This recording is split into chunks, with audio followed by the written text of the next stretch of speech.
he wouldn't give an inch much at all. OceanGate's former director of engineering, Tony Nissen, was the first on deck, testifying before the U.S. Coast Guard in South Carolina about the challenges of working for former boss Stockton Rush. He would fight for what he wanted.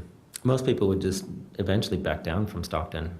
Like it was almost death by 1,000 cuts. Investigators are trying to get to the bottom of what went wrong when the high-profile voyage of OceanGate's Titan submersible turned tragic, imploding and killing all 5 on board, including CEO Rush. And nothing but the truth. Nissen is among 10 former employees providing testimony in the public hearings over the next 2 weeks. Ms. Nissen, Lieutenant He Commander... testified that during his 3-year stint with OceanGate, he raised a slew of safety concerns. If it mattered enough, then I'd fight for it.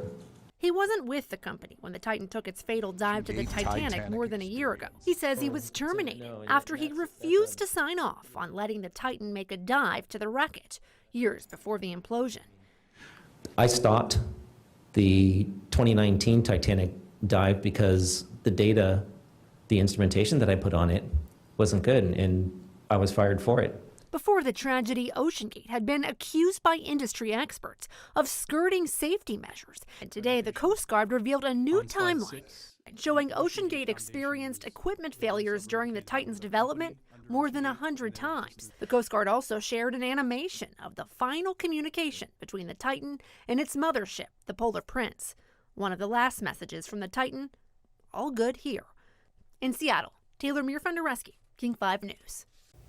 Federal investigators also heard from a former OceanGate HR director and a former contractor.